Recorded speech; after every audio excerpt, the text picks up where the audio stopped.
Muy buenos días, buenas tardes, buenas noches. Toca saludar en los tres tiempos porque no sabemos en qué momento se vaya a reescuchar este devocional. Muchas bendiciones para los que se encuentran en sala. Un saludito. Eh, Espero hayan amanecido bien, con ganas de poder seguir adelante, con ganas de seguir luchando, con ganas de seguir buscando de nuestro Padre Celestial, de su presencia, de su guianza, de sus consejos y fortalecernos en Él. No hay de otra, es que no hay más. Ya habrán, en estos tiempos en los que estamos viviendo, habrán personas que tratarán de buscar refugios en diferentes lugares, en diferentes medios, por diferentes formas. Han aumentado mejor dicho, ser psicólogo en estos últimos tiempos es un buen negocio, porque todo lo que estamos viviendo como raza humana hace que más de uno busque ayuda psicológica. No es fácil los tiempos que estamos viviendo, no son sencillos los tiempos que estamos viviendo. Si alguna persona dice que los tiempos que estamos viviendo son iguales a los tiempos de antes o que quizás lo que hoy en día estamos viviendo ya se ha visto antes, no, eso no es así. Sí, antes han habido terremotos, claro que sí. Sismos han habido, claro que sí. Siempre han habido sismos, pero no en la proporción y en la medida en la que hoy en día se están dando. Antes se habían visto fenómenos naturales, claro que sí, pero pues no en la medida en la que hoy en día los estamos viendo. Antes habían señales en los cielos, claro que sí, pero no en la medida en la que estamos viéndolo. Entonces, eso hace que las personas o se afirmen en el Señor o busquen alternativas en otras cosas. Por eso en algún momento lo hablábamos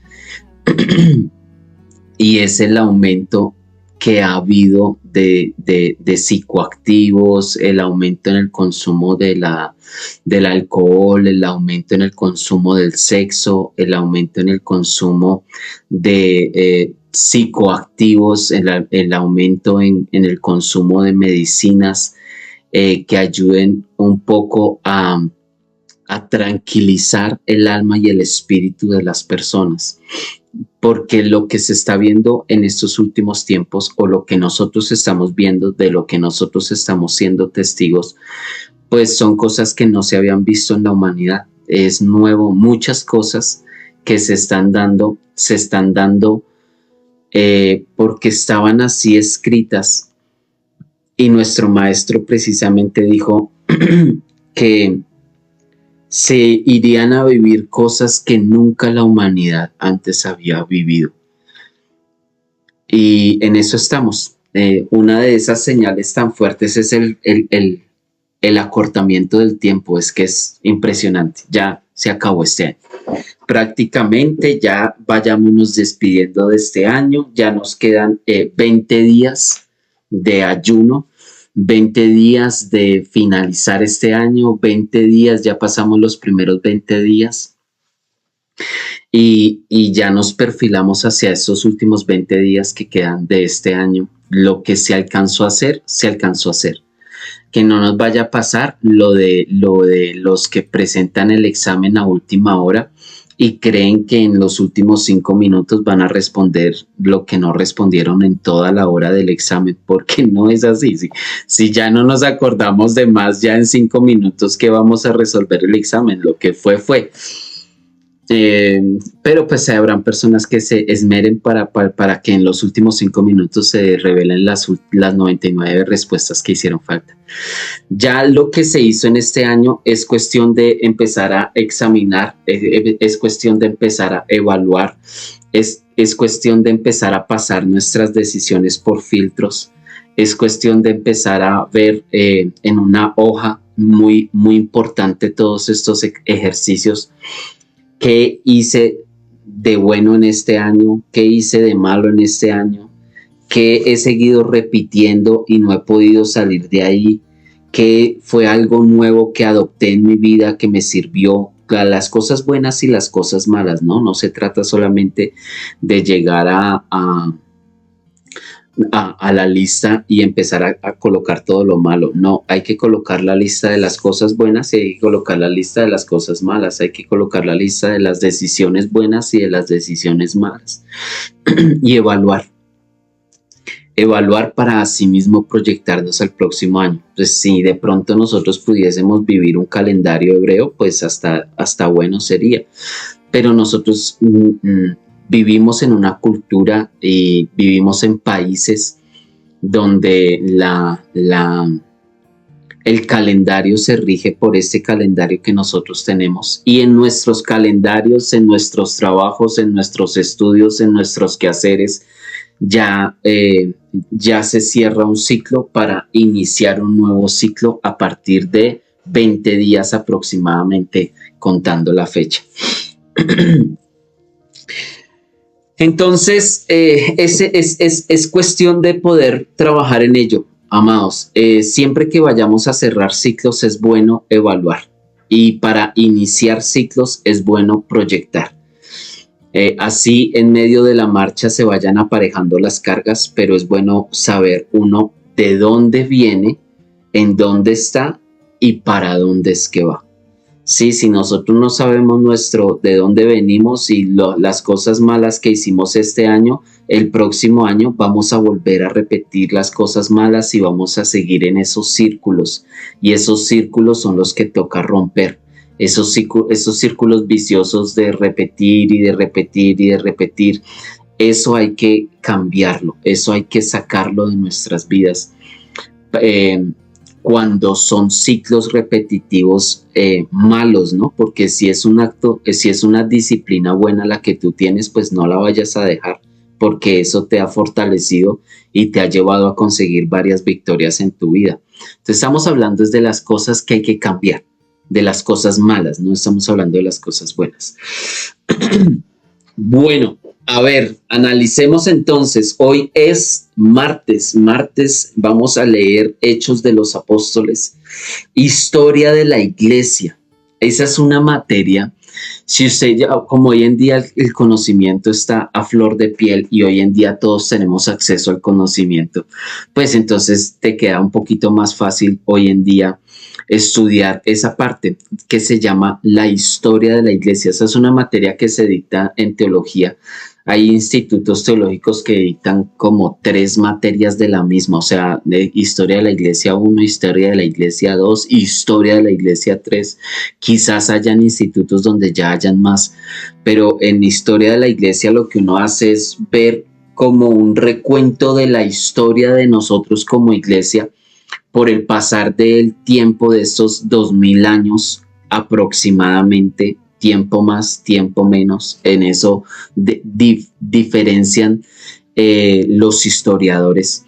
Entonces no nos vamos a poner ahorita a entrar en ese tipo de detalles de la historia, porque la historia está bien mal contada, hasta en los años está mal contada la historia. Pero hay un registro, ¿no?, de la historia de cómo fue que vino la iglesia desde su nacimiento hasta nuestros días. Y en esa radiografía que se hace de la iglesia, pues uno va como trayendo el hilo conductor de cómo la iglesia llegó a ser lo que hoy en día es, pero hay una partecita que incluso en historia se le llama la época del oscurantismo. Y esa época del oscurantismo también le pasó a la iglesia. Hay una parte de la historia de la iglesia que no es que encaje muy bien. Y esos baches de iglesia, pues, nos pasa como el teléfono roto. No sé si en algún momento ustedes jugaron o les hicieron la dinámica del teléfono roto, que es en medio de una reunión, de varios compañeros, se hace la dinámica especie de juego, ¿no? Entonces se hace una mesa redonda, se hace un circuito entre personas y yo le digo a la persona que está a mi derecha, le digo un secreto al oído. Y esa persona se lo dice al otro, al otro, al otro, al otro, pero tiene que ser en el oído, en secreto, ¿no? Que nadie más lo escuche. Y así va pasando la información hasta que llega al último de la fila, que es el que está al lado de mi izquierda, eh, y él me va a decir lo que él escuchó, de lo que él escuchó, de lo que él escuchó y de lo que él escuchó. Ustedes, si no han hecho este ejercicio, hagan ese ejercicio. Se van a dar cuenta que casi que el 99% de las veces nunca le llega a uno bien la información. Le llega a uno tergiversada, distorsionada, casi parecida, pero no es igual, o algo totalmente diferente, pero en un 99% la información cuando está pasando de boca en boca, de boca en boca, de boca en boca, de boca en boca, sin la correspondiente seriedad de lo que se está diciendo o de lo que se está escuchando, esa actividad se le llama el teléfono roto, porque en algún momento medio se rompe la comunicación y ya la información va a llegar a la otra persona, pero algo distorsionada. Asimismo nos pasó a nosotros con la historia de la iglesia. A lo largo del trajinar, del caminar, del pasar el tiempo de la iglesia fue cambiando dependiendo de la necesidad, dependiendo de la cultura, dependiendo de las tradiciones, dependiendo de muchas cosas, la iglesia poco a poco fue cambiando y en medio de ese poco a poco de ir cambiando, muchas cosas que nos llegaron a nosotros de información como iglesia no lo son.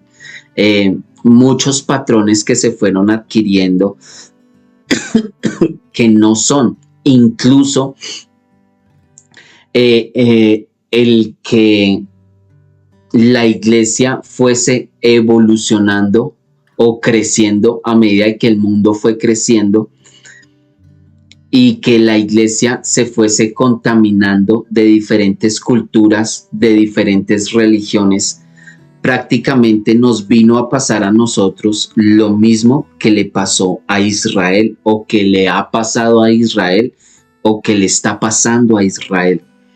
Y es el hecho de que nos contaminamos, se nos contaminó la información como el judaísmo, ¿sí? El judaísmo no nació siendo una religión, pero se volvió y se convirtió en una religión. Y si nosotros miramos el judaísmo a nuestros queridísimos y amados hermanos, que no estamos diciendo que estén mal, solamente que en el transcurrir del haberse expandido por todas las naciones, empezaron a adoptar cosas de aquí, cosas de allá, esto de aquí, esto me pareció bonito, esto me pareció agradable, otro poquito de aquí, otro poquito de allá. Y precisamente esa fue una de las cosas con las que se vino a encontrar nuestro maestro. No con el cambiar la ley, porque él no la cambió. Él lo que hizo fue volver a corregir la senda que se había perdido, porque los supermaestros de la ley de aquel entonces, los sabios, los ungidos, los de los más de los más pues ya tenían contaminaciones con las doctrinas babilónicas, con las doctrinas sirias, con las doctrinas asirias, con los medos, con los persas, con los filisteos, con los cananeos, con los egipcios. Ya se habían mezclado con muchas cosas y habían tomado cositas de aquí, cositas de allá, cositas de un lado, cositas del otro y colocaron fue una religión a lo que el Señor vino a hacer frente, no a cambiar la ley, sino a corregir lo que mal habían interpretado y lo que habían convertido como religión, en lo que se había prostituido el mensaje, en lo que se había ensuciado el mensaje. Recordemos que cuando el Señor incluso hace la referencia del templo, él dice que el templo lo convirtieron fue en una guarida de ladrones y que se contaminó tanto todo que definitivamente desviaron el objetivo principal. De hecho, Israel desvió en varias ocasiones su objetivo y el Señor les amonestaba mucho por ello. Fueron muchos los conflictos de parte del Señor para con Israel, precisamente por cómo se había contaminado, por cómo se había prostituido. De hecho, él le llama así. Está en el libro del profeta Oseas esa gran historia de cuando el Señor le dice al profeta: vaya y cásese con la prostituta, ame a la prostituta. Eso fue una ofensa para él, pero fue precisamente eso, el ver cómo el pueblo se prostituyó, cómo se contaminó el mensaje y cómo el Señor incluso en algún momento dice que ya los sacrificios se acaban, porque Él se cansó de los sacrificios, se cansó de la hipocresía, se cansó de muchas cosas que el pueblo le estaba dando, pero que se lo estaba dando ya contaminado, porque precisamente se había prostituido el mensaje, se había prostituido la misma escritura, ellos la contaminaron.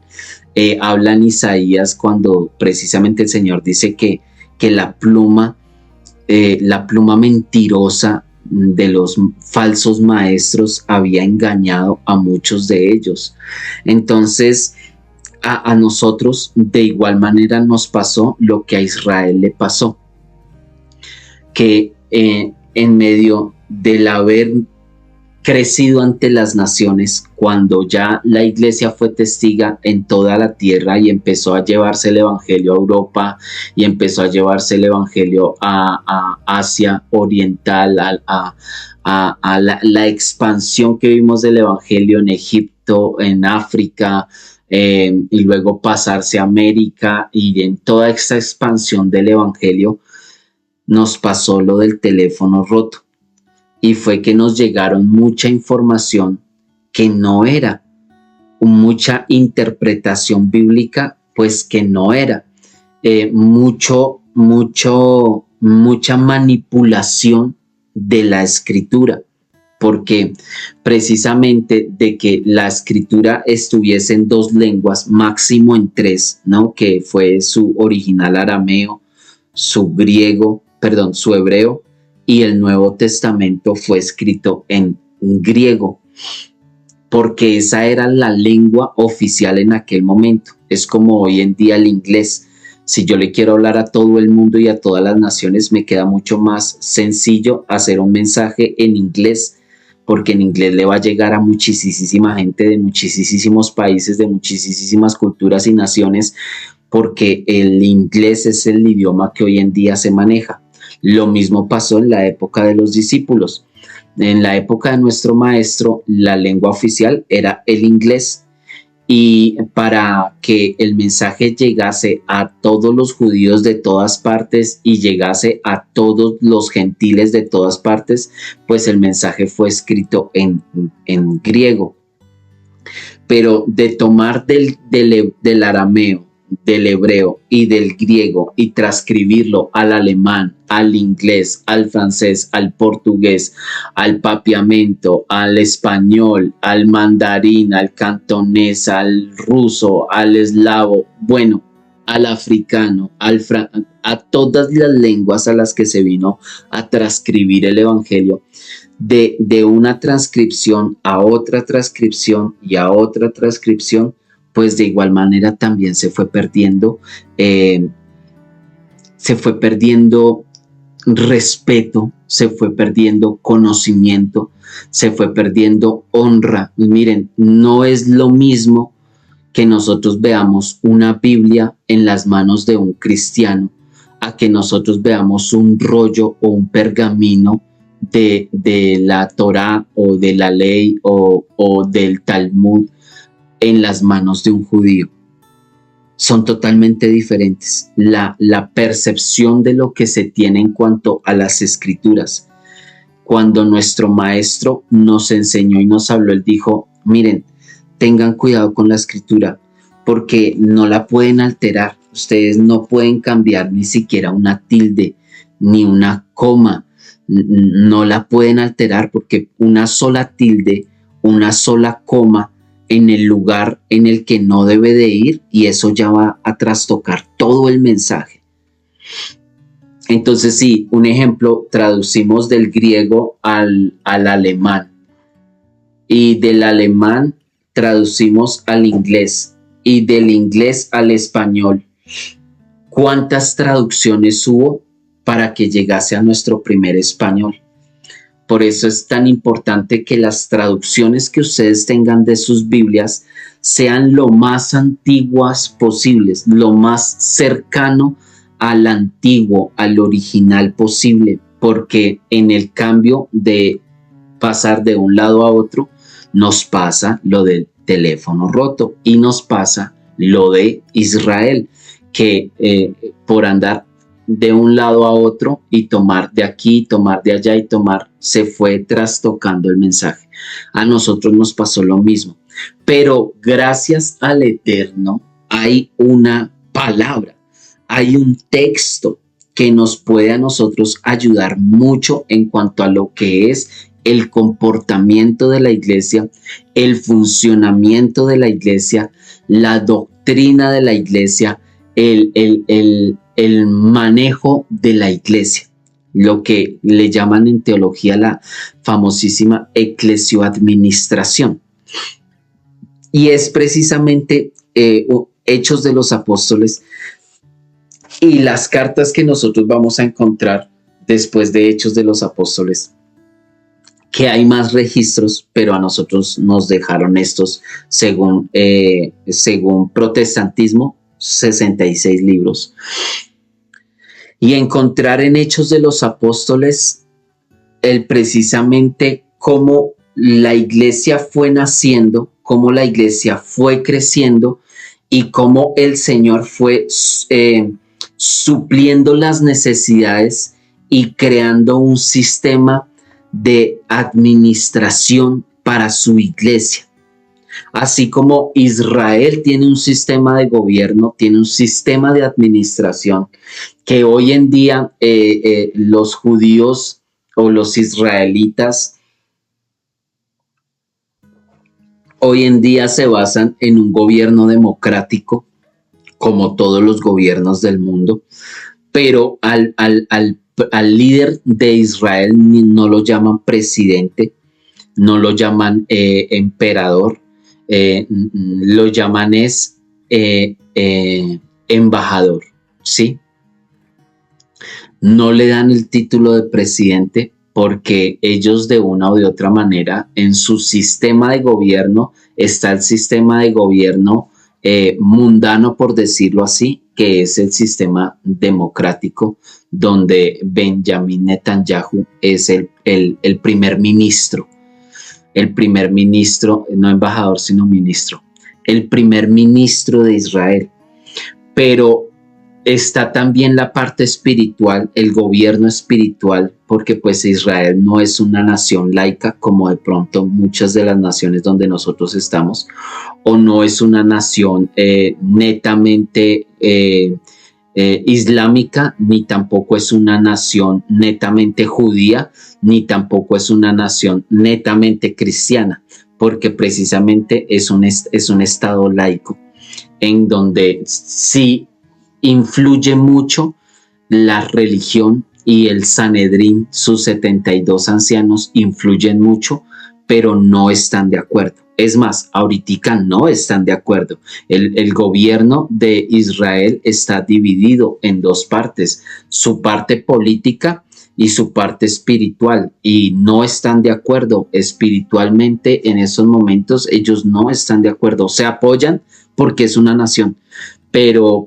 tienen sus diferencias. De hecho, nosotros podemos estar viendo en las protestas de los judíos ortodoxos, de los rabinos y de los maestros de Israel quemando banderas del Estado de Israel. Pero vemos a la iglesia con banderas del Estado de Israel. Es algo particular allí, ¿no?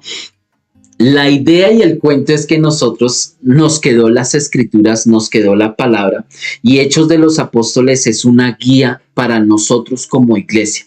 lo que debemos hacer, lo que no debemos hacer, hacia dónde nos debemos enfocar, hacia dónde no nos debemos desenfocar en nuestro desarrollo como iglesia, como cuerpo del Mesías. Ya para eso precisamente tenemos esta palabra que nos ha llegado a nosotros, las escrituras, y se nos cuentan precisamente por eso se llama Hechos, los acontecimientos que vivieron los discípulos y cómo ellos iban sorteando, cómo ellos iban navegando en estas aguas del Evangelio. Y el capítulo número 6 nos da precisamente ese tipo de consejos o ese tipo de visos donde nosotros vamos a ver cómo era que se comportaba la iglesia en aquel momento y qué podemos tomar nosotros para los tiempos en los que hoy en día estamos viviendo. Dice de la siguiente manera, Hechos capítulo número 6, en aquellos días, ¿en cuáles días? En esos días, en esos días de los milagros y en esos días donde la iglesia estaba creciendo, estaba en auge, en aquellos días donde ya no los pudieron parar más, donde ya el Sanedrín no los pudo parar más, donde ya el Imperio Romano no los pudo parar más, donde ya empezó a estructurarse un cuerpo. Ya no eran los mismos 12 que estaban siguiendo al loquito ese que andaba hablando de amor y de paz. Porque precisamente es que esa era una de las cosas controversiales de nuestro maestro.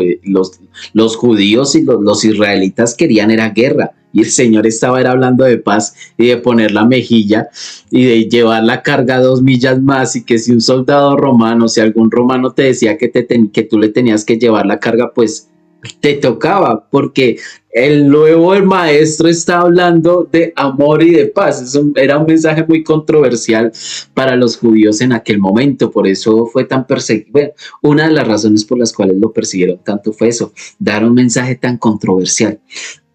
Entonces, en aquellos días en los que la iglesia empezó a crecer, en aquellos días en los que a la iglesia ya no la pudieron detener más, en aquellos días en los cuales los milagros abundaban y empezó a haber ese crecimiento, ese crecimiento eclesiástico en aquellos días.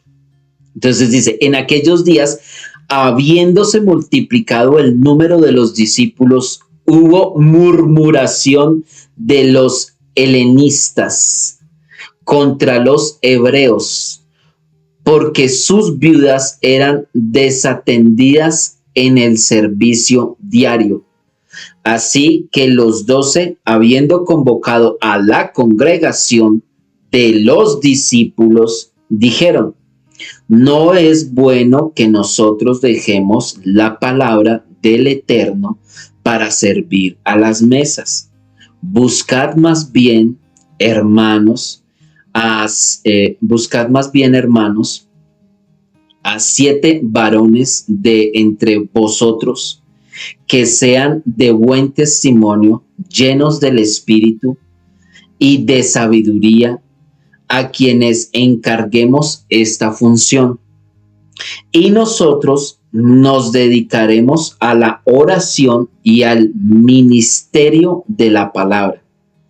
Y lo dicho fue del agrado de toda la congregación, y escogieron a Esteban, varón lleno de fe y del Espíritu Santo, y a Felipe, y a Prócoro, y a Nicanor, y a Timón, y a Parmenas,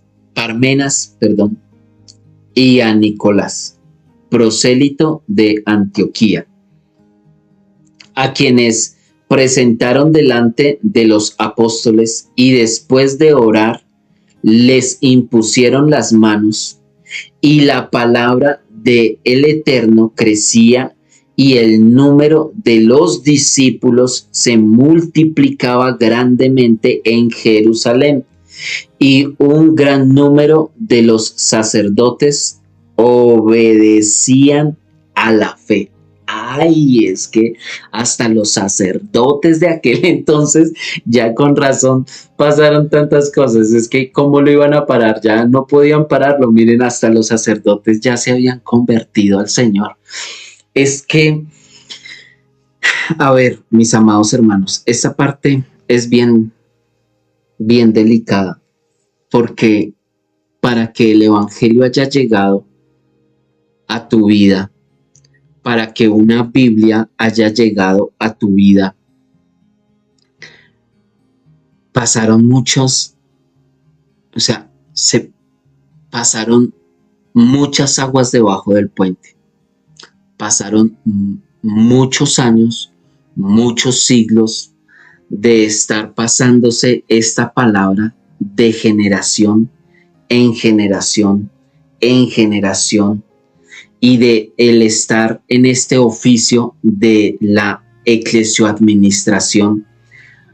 Ha pasado mucho para que haya llegado este relato a tu vida, haya llegado este relato a mi vida y el Espíritu del Señor haya empezado a obrar en nuestras vidas para que nosotros nos podamos sentir parte de un cuerpo, parte de una iglesia, herederos y coherederos de un reino.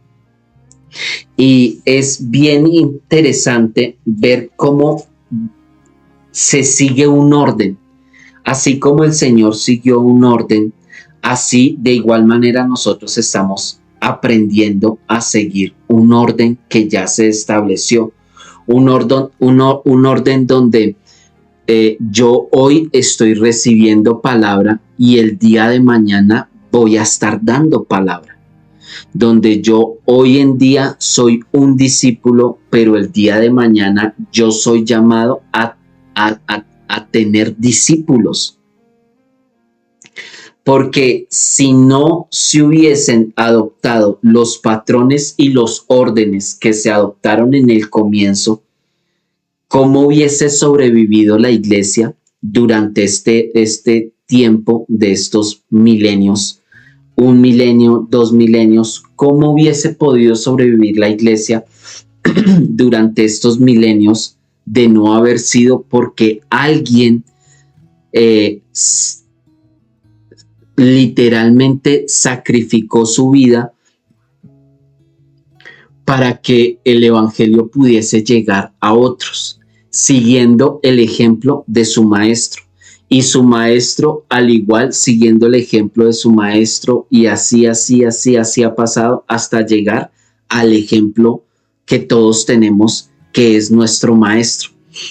Y el poder comprender que nuestro Señor de igual manera quiere que el legado siga hasta que Él llegue, porque esa fue la gran comisión. Y sobre esa gran comisión fue que los discípulos se convirtieron en apóstoles y los apóstoles tuvieron discípulos y los discípulos a su vez se convirtieron en maestros, en profetas, en evangelistas, en pastores, en diáconos, en sencillamente asistentes, oidores y hacedores de la palabra, en patrocinadores, en que todo un andamiaje se fue formando y se fue estructurando para que el evangelio pudiese pasar a otras generaciones, para que este pan de vida que edificó mi vida, luego edifique la vida de mis hijos y luego mis hijos edifiquen la vida de sus hijos y así pueda esto seguir. O que en lugar de tener mis hijos físicos, porque algunos no los pueden tener, pues tuve mis hijos espirituales y a través de ello el poder compartir el evangelio y sembrar la semilla y que ellos pudiesen tener el conocimiento para sí mismo yo descansar en la presencia del Señor y que la palabra siga fluyendo y siga corriendo. Cuando nuestro Señor Yeshua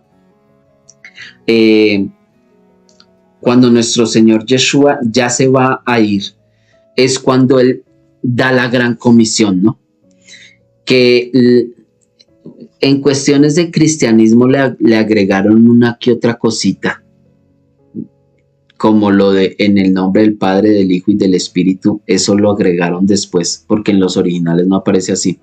Pero cuando el Señor viene y da la gran comisión, el Señor dice y encomienda a la iglesia una tarea muy, muy, muy importante, y es el que pueda la iglesia tener discípulos, ser fértil, ser productiva, ser proactiva, ¿sí?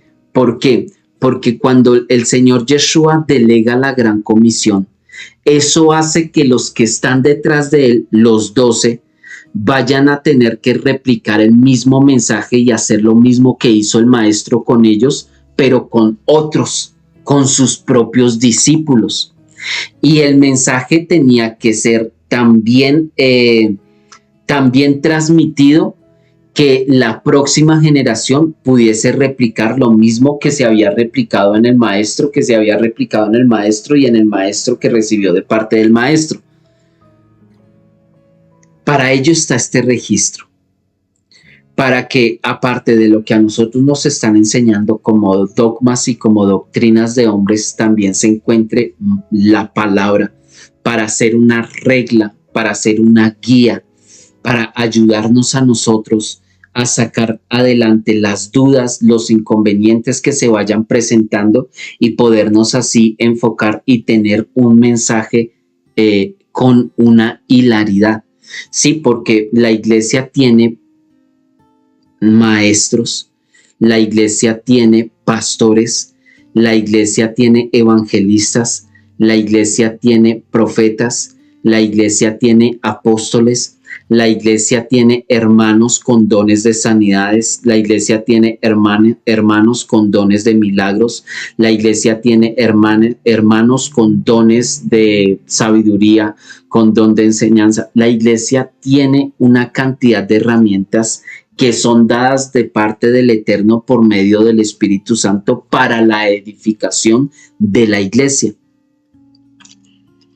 Entonces, decía un pastor en algún momento que escuché, eso trae confusión a la iglesia si la iglesia está recibiendo palabra del apóstol y está recibiendo palabra del de aquí y está recibiendo palabra del de allá y eso es confusión.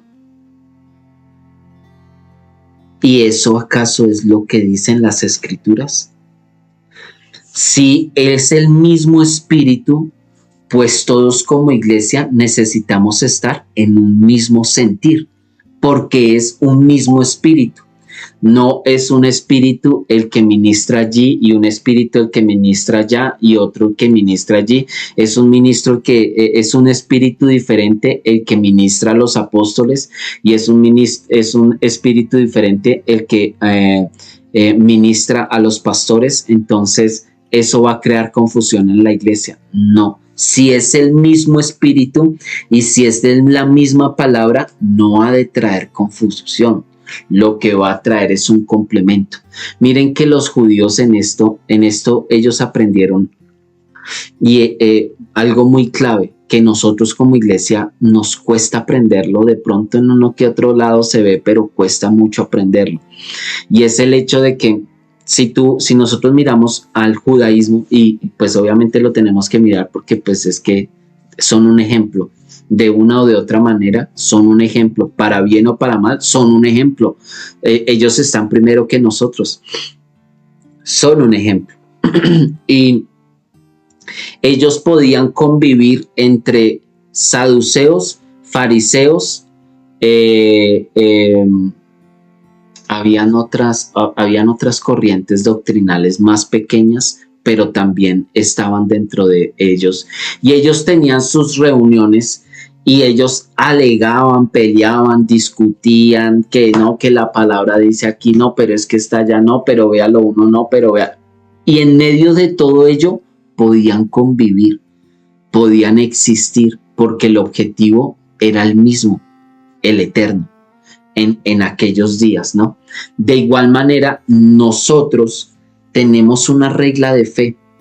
Habrán diferencias en ciertas cosas, pero la palabra, el espíritu y el mensaje deben de ser el mismo. Necesitamos que sea el mismo. Se nos urge que sea el mismo. No un espíritu el que esté ministrando a estos y un espíritu diferente el que esté ministrando a estos y un espíritu diferente el que esté ministrando a estos. No. Y más en la dimensión de grandeza en la que ya nos encontramos. Los discípulos, cuando empezaron a ver la multiplicación de los discípulos, los apóstoles, cuando empezaron a ver la multiplicación de los discípulos, ellos dicen, ya es necesario empezar a estructurarnos, ya es necesario empezar a organizarnos. Y que, miren, aquí vemos que precisamente los apóstoles dicen que ya no es justo que ellos, por estar sirviendo en la mesa, descuiden el servir la palabra y el orar. Miren que aquí hay algo muy importante y es lo que todo creyente debe de tener: su parte física y su parte espiritual. En cuanto a el ministerio, hablamos de su parte física, del estudio de las escrituras, y hablamos de su parte espiritual en cuanto a su comunión con el Eterno. Estos son dos pilares que cualquier persona que le vaya a servir al Señor tiene que tener muy presente. ¿Por qué? Y que ambas estén equilibradas. ¿Por qué? Porque resulta que un ministro o una persona que vaya a enseñar, que vaya a ministrar en cualquiera de los ministerios, desde el más básico, que es el evangelismo, o sea, la persona que va a evangelizar, desde ese que es el ministerio más básico, por decirlo así, entre comillas, hasta la maestría, el apostolado, la profecía, el ministerio profético, el ministerio apostólico, el ministerio magisterial, el ministerio pastoral. Todos es necesario que tengan conocimiento de las escrituras. O sea, que la cabecita, que la parte intelectual crezca. Porque un ministro, un hermano, un creyente, es que el creyente más básico tiene que tener palabra, tiene que saber de las escrituras. Porque entonces, ¿cómo conoció al Señor? Por medio del testimonio de otros y de otros y de otros, y no por su propio conocimiento. Y los discípulos lo tenían muy claro. Ya para este momento ellos tenían muy presente, ya no son discípulos, ahora son apóstoles, y a ellos les corresponde traer los fundamentos para la iglesia. Que el Señor siembre fundamentos a través de ese ministerio. Entonces ellos necesitaban el conocimiento de las escrituras y el enseñar las escrituras. No solamente es el yo como, no, es que tú tienes que dar, porque si no te va a pasar lo del mar muerto. El mar muerto es un mar muerto en medio de tantas cosas que le pasa al mar muerto. Una de ellas es porque el mar muerto recibe toda el agua del río Jordán. Viene a parar al mar muerto, pero el mar muerto no tiene salida de agua, que es uno de los misterios del mar muerto, ¿no? Ahí llega el agua, pero de ahí no, ni se llena y ni sale, ahí se queda el agua, y el agua, al quedarse ahí estancada, el agua se muere. Tú puedes hacer ese ejercicio, tú puedes coger un agua y dejarla estancada durante un tiempo, y tú te vas a dar cuenta que poco a poco el color del agua va a cambiar, la textura del agua va a cambiar, y cuando tú menos te des cuenta, el agua empieza ya a oler a feo, se empieza a pudrir, se empieza a dañar, se empieza a morir, y el agua estancada, el agua quieta, se pudre, se muere. El agua tiene que fluir, el agua tiene que correr. Para que el agua no se muera, el agua tiene que fluir, el agua tiene que correr. De igual manera nos pasa a nosotros. Si nosotros nos convertimos en personas que solamente estamos adquiriendo conocimiento y adquiriendo conocimiento y adquiriendo conocimiento, y ese conocimiento no lo estamos transmitiendo, nuestras vidas empiezan a morir espiritualmente. ¿Por qué? Porque nos llenamos, nos llenamos, nos llenamos. ¿Y con qué objetivo es que tú te estás llenando? Tú estás creciendo y tú te estás llenando para la edificación tuya, qué bendición, pero también para la edificación de otros, porque es responsabilidad de todos nosotros hacer discípulos. O sea, es que la gran comisión no es para nosotros los ministros. Se supone que para nosotros los ministros la gran comisión se ha hecho realidad desde el momento en el que nosotros tomamos la decisión de vestirnos, de tomar unas vestiduras espirituales. Y si hay un ministro que no sepa acerca de que tiene que hacer discípulos, pues no sé qué tipo de ministro sea, ¿no? Porque un ministro sabe, desde antes de ser ministro, desde antes de ser ungido como ministro, él sabe que debe hacer discípulos. Lo hablamos para con la iglesia, porque es que el mandato fue a toda la iglesia. Por tanto, id y haced discípulos a todas las naciones, enseñándoles que guarden estos mandamientos. Entonces, el hecho de hacer discípulos es precisamente el hecho de ser conscientes de que la iglesia crece, de que ya yo no puedo hacer lo mismo que hacía antes, porque en el proceso de ir creciendo como iglesia y en el proceso de ir creciendo nosotros como hijos del Eterno, pues asimismo nuestros roles van cambiando en la medida en la que la iglesia va creciendo. Y de esto son conscientes los apóstoles, cuando ya se dan cuenta que las manos no les alcanza para hacer todo y que por estar sirviendo, que fue lo primero, o sea, lo primero en el ministerio es aprender a servir, porque el que no vive para servir no sirve para vivir, y porque fue uno de los mandatos y uno de los principios más importantes que nos dejó el maestro a nosotros, el aprender a servir, el que tenemos que servir, el que somos dados para servir, lo que brindamos es un servicio para nuestra comunidad. Y vienen y los apóstoles dicen, no es bueno que nosotros descuidemos dos cosas. La primera, la predicación de la palabra, el tomar palabra y el dar palabra, el alimentar al pueblo espiritualmente hablando, con palabra.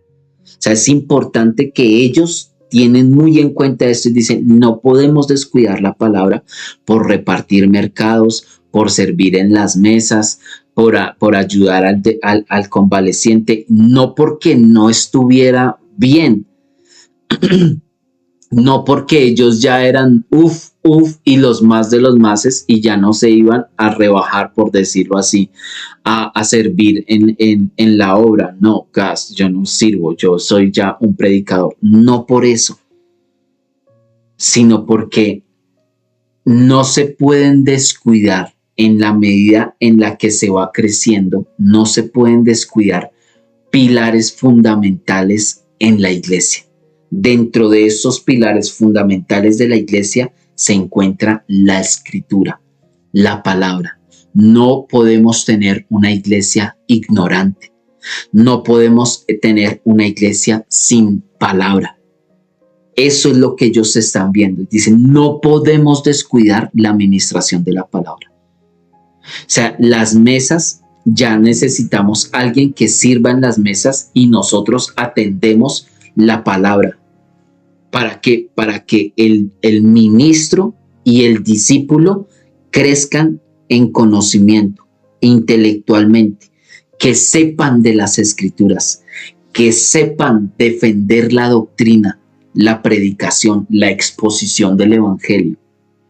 Y tomadito de la mano, ahí mismito, enseguidita, dice, es que no es bueno que nosotros dejemos no es bueno que nosotros dejemos la palabra del Eterno para servir en las mesas y que tampoco dejemos la oración. O sea, la parte espiritual. Porque no es solamente tener conocimiento y que nuestra cabeza crezca y nuestro cuerpo O sea, nuestra vida espiritual. ¿Cómo lo vamos a dejar? Para los discípulos, para los apóstoles, para la iglesia primitiva, pilar establecido fue este: que la iglesia pudiese crecer y que el ministro pudiese desarrollarse en su parte intelectual, pero también en su parte espiritual. Que esas dos pilares, esas dos columnas no se podían negociar.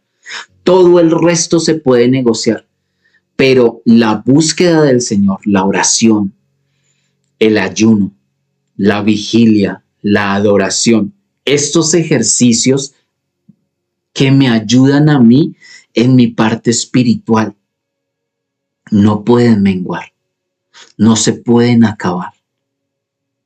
Por más ocupado que yo esté en el Evangelio, por más tareas y por más trabajos que yo tenga, es importante la vida espiritual y es importante el conocimiento para seguir ministrando.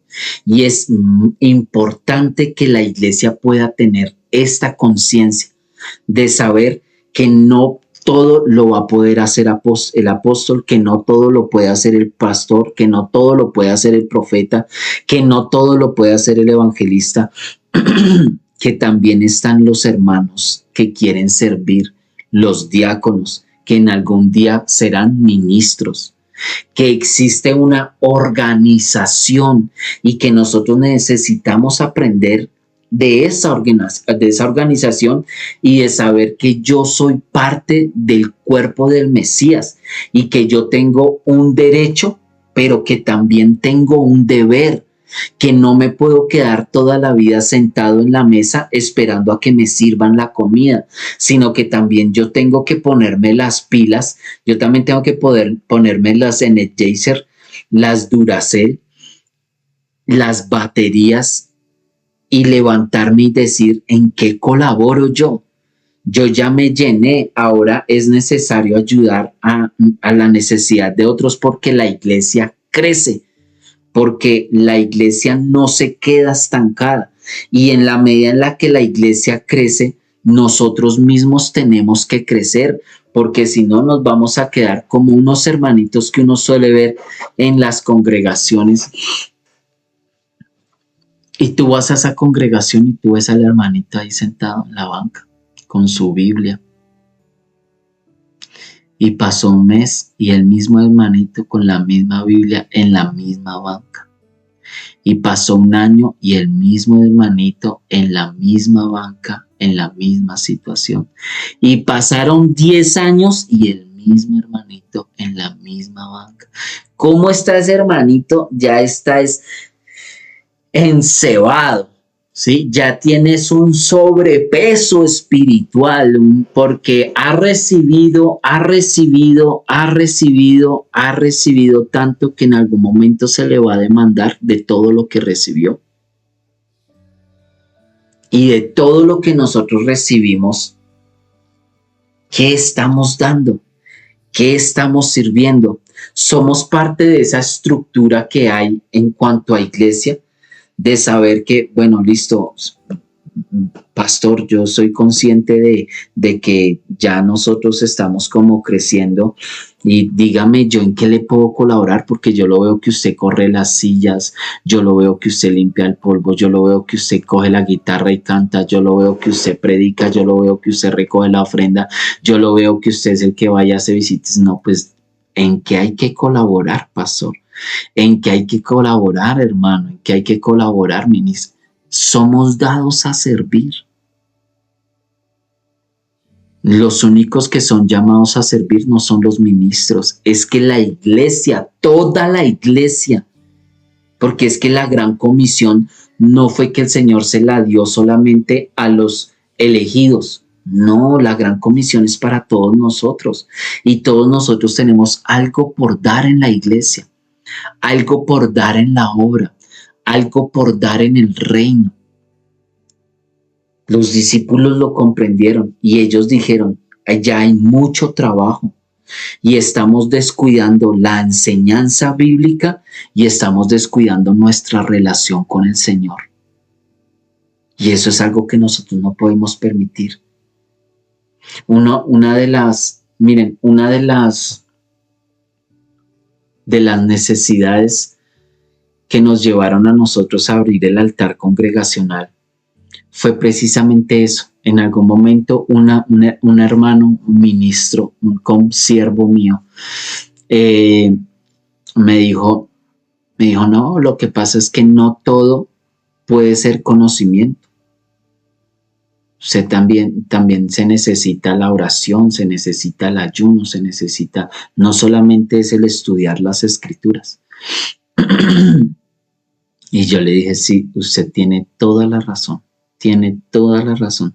No voy a volver a ministrar mientras no haya recuperado y no empiece a recuperar mi vida espiritual. Y para en esos días precisamente, el Señor empezó a levantarme a las 3 de la madrugada. El Señor empezó a levantarme, porque no puedo decir que haya sido alguien más que me haya levantado a las 3 de la mañana. Y yo me levantaba a las 3 de la mañana, y miraba el reloj, yo decía, pero son, ¿por qué de las 3 de la mañana? Y empezaba a dar vueltas para un lado, vueltas para el otro lado, vueltas para aquí, vueltas para allá, y ya no me podía volver a coger el sueño. Y así, y ya me daba de todo, ya me irritaba, ya me daba de todo. Yo, ¿qué es lo que pasa? Hasta que, en medio de mi necedad, ¿no? Hasta que volví a escuchar la voz del Señor. Que Él era el que me estaba levantando a hacer altar, que Él era el que me estaba llamando a decirme, hay que orar, hay que levantar ese pilar en tu vida, hay que fundamentar ese pilar en tu vida, tu comunión conmigo, para que no te vaya a pasar lo que te pasó antes, que fue que yo por andar en el afán, es que esto lo estamos enseñando porque también ya lo hemos vivido. Cuando yo fui pastor, era tanto el trabajo y era tanta la demanda que hubo uno de mis pilares que yo descuidé y fue precisamente mi relación con el Señor. Y por andar enseñando y por andar predicando y por andar pendiente de esta oveja y pendiente de esto y pendiente de una cosa y pendiente de otra, pues poco a poco me fue quedando menos tiempo para con mi Señor. Y mi relación con el Señor se fue descuidando, se fue deteriorando y después, ¡pam, pam, pum, pam! ¡Uy! Me caí. ¿Qué pasó? Amiguito, el altar personal no se puede desligar. De nada te sirve a ti ganarte a todo el mundo para el Señor y tú perder tu alma. Entonces empezamos a establecer precisamente el altar congregacional, el tiempo de relación con el Señor, el tiempo de oración con el Señor. Y nosotros estamos como congregación, estamos dedicando a diario 2 horas de donde los hermanos se puedan conectar con las oraciones del resto de los hermanos, con la adoración, con la lectura de las escrituras y con el poder meditar en medio de nuestras madrugadas, en medio de nuestras mañanas, fortalecer nuestra vida espiritual, nuestra comunión con el Señor. Mientras que el hermano está orando por esto y está orando yo estoy orando, respaldando su oración y estoy aprendiendo a tener comunicación con mi Padre, fortalecer mi vínculo con el Señor. Porque el día de mañana el apóstol no va a estar, el día de mañana el maestro no va a estar, el día de mañana el pastor no va a estar, el día de mañana el profeta no va a estar, el día de mañana el líder no va a estar, el día de mañana tú y yo nos vamos a enfrentar a nuestras vidas y nuestras realidades espirituales solos con el Señor. Y si con el Señor fue con el que menos tuvimos comunicación. O si nos dedicamos tanto al ministerio y a las obras y a tantas cosas y descuidamos nuestro altar personal, nuestra relación con el Señor. Y aquí Pedro lo está sentando como precedente y les está diciendo a los hermanos, vengan hermanos, vamos a ser muy claros. Es muy bonito el ministerio, muy bonito la iglesia, muy bonito todo, pero nos tenemos que repartir las cargas. porque yo no puedo descuidar mi relación personal con el Señor y no puedo descuidar la enseñanza de las Escrituras por estar haciendo aquí, por estar haciendo allá, por estar haciendo acá, por estar haciendo en un lado, por estar haciendo en el otro, porque descuido áreas que no puedo descuidar. Y es algo que nos queda a nosotros de enseñanza y de una enseñanza profunda. Como iglesia, no podemos descuidar ni nuestra parte espiritual y tampoco podemos descuidar la palabra por el servicio. O sea, necesitamos hacer un equilibrio entre el servicio que brindamos, entre la palabra de la que nos alimentamos y nuestra relación con el Señor. Nuestra relación con el Señor no se puede negociar así tengamos mucho trabajo. Y la exposición de la palabra, la enseñanza de las Escrituras no se puede descuidar. Entonces tomamos la opción de orar 2 horas, de tener un tiempo espiritual 2 horas y 1 hora en la meditación de las Escrituras, porque lo necesitamos. Porque ustedes lo necesitan, porque yo lo necesito, porque nosotros como iglesia lo necesitamos. Tanto la oración como la meditación de la palabra y los ejercicios que poco a poco vamos estableciendo en nuestras vidas para así poder tener un mejor desarrollo, un mejor crecimiento. Entonces, esa era la escritura en la cual hoy íbamos a meditar, el capítulo número 6 de Hechos de los Apóstoles, desde el verso número 1 hasta el versículo número 7. Lo importante que fue para la iglesia primitiva el tener estos pilares establecidos e inamovibles. Por más ministerio, por más iglesia, por más grande, por más ocupaciones, no podemos descuidar ni la palabra, ni la oración, ni la vida espiritual, ni el fundamento intelectual. Los dos tomaditos de las manos y junticos sirviéndole al Señor. Padre, yo te quiero dar muchas gracias por darnos la oportunidad de meditar en tu palabra. Gracias por ese tiempo de oración que nos permitiste tener. Por favor, Señor, guárdanos, ayúdanos a ser fuertes ante la tentación. Guárdanos de caer en las trampas, en las acechanzas del enemigo. Líbranos del mal, Señor. Ayúdanos a ser verdaderos hijos tuyos. Ayúdanos a ser comprometidos con tu obra, alzar la mano. Decir, aquí estoy yo, qué hay que hacer, en qué puedo servir, para que tu palabra pueda de igual manera seguir fluyendo, para que tus ministros puedan seguir trabajando, para que tu iglesia pueda seguir siendo edificada. Por favor, Señor, llévanos en paz, en bendición a nuestros trabajos, a nuestros hogares. Que las actividades que realicemos el día de hoy sean de bendición para nosotros, para nuestras familias y para nuestros prójimos.